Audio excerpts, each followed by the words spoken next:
So today, September 20th, 2021, I don't know when I'll actually get this video uploaded, but Apple has released WatchOS 8, which is the new version of WatchOS, and I don't even remember what's in it, but we're gonna download it today, just give you guys a sense of how long it takes. I'm gonna be downloading it on my Apple Watch Series 6. I don't know the internet speed though, because internet speeds on Apple Watch are very wonky and convoluted sometimes, so who knows. But let's do a quick download, install, very initial first impressions here. So here we go. So when I open up a software update on my watch, you can see it has already begun the download automatically. Surprisingly enough, unfortunately it says about 2 hours remaining. So unfortunately, because of the fact that I'm holding the camera with one hand and have my watch on the other, I can't interact with the watch while I'm filming. I didn't think that part through, but basically you do have a nice list of all of the new features of WatchOS 8 in that software update pane, if you want to read it on the tiny watch screen. Since Apple's trying to make the Apple Watch more and more of an independent and not iPhone dependent product, I'm going to try to do this software update solely off of the watch itself without using the companion app on the iPhone. I have not had great luck with that in the past, so we're going to see what the heck happens here. So after an hour and 10 minutes, we have moved on to the preparing update phase. It actually has its own progress bar that's separate from the download. That's what I've been saying they should do on iOS and iPadOS, but it's here on WatchOS first. Okay, so unfortunately, I had to go to bed, get some sleep before the update actually finished last night. So yeah, no idea how long it actually ended up taking, but well over an hour just for the download. So keep that in mind. WatchOS updates are typically very slow, especially bigger ones, so no surprise, but keep that in mind. You ain't gonna have your watch for a hot second while you do the install. I guess you can use the watch while you're downloading, which is nice. Okay, so to install, Apple Watch needs to be on its charger and connected to Wi-Fi. That's kind of a weird qualifier, considering that always on what?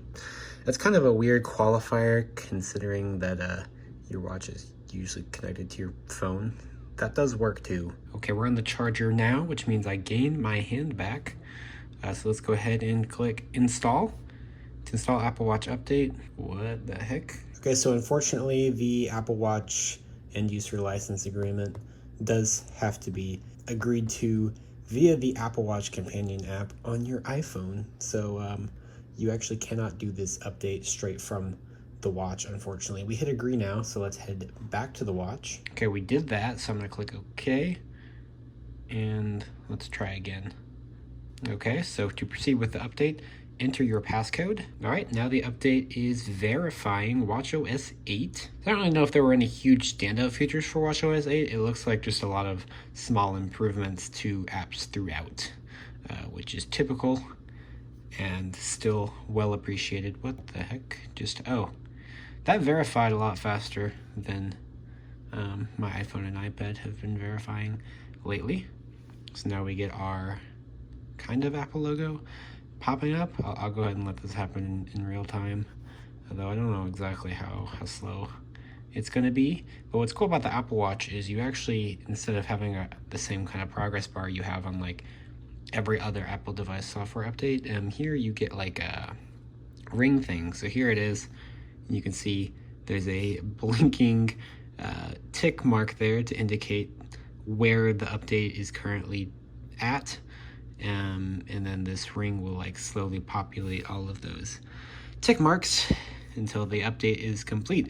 I think the blinking is kind of nice because sometimes on your other Apple devices you don't really know whether the software update has frozen or not.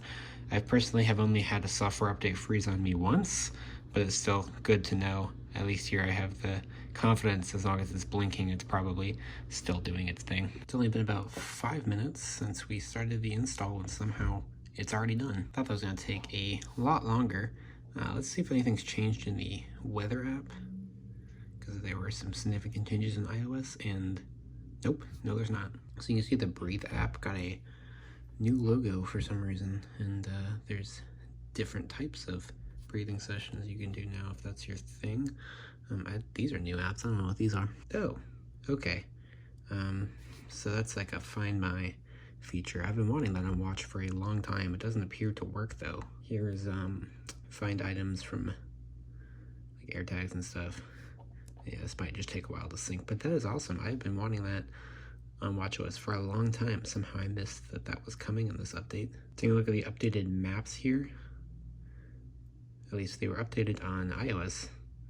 I'd like to see if they updated them on WatchOS 2, and it appears that they did. And for some reason, it's almost running smoother on WatchOS here than it was on iOS, which is weird. Alright, here's another, at least I consider it a game-changing feature, because this is something I've always wanted to do since I got my watch. You can set, well, come on, you can actually set multiple timers at once now. This menu is smaller for some reason than it used to be, but let's do like a 10-minute timer. We can pause or stop that one. We can click back and we can just set another timer completely separately. Thank heavens. One thing I don't like on first impression, the headers on the top of apps and stuff are now much bigger, and they take up a lot more screen space that you could have used for something else. That's not the case in every app. As you can see, sleep is still how it used to be. But if we go into timers, it's a big heading now. So it's just a lot of inconsistency now. If we go into weather, that's a bigger header as well. Oh no. Oh no, WatchOS has a tips app now. I thought I had escaped those. No. So WatchOS 8 here just seems to be a lot of quality of life improvements that add up to, seems to be a better experience so far. My first impressions of WatchOS 8 are definitely more positive than my first impressions of iOS 15 and iPadOS 15. So if you have downloaded WatchOS 8 on your watch, let me know how your experience was. I don't know why the install was so much speedier than the download this time around, but thankful for that. It only took about 5 minutes to install. Otherwise, see you later.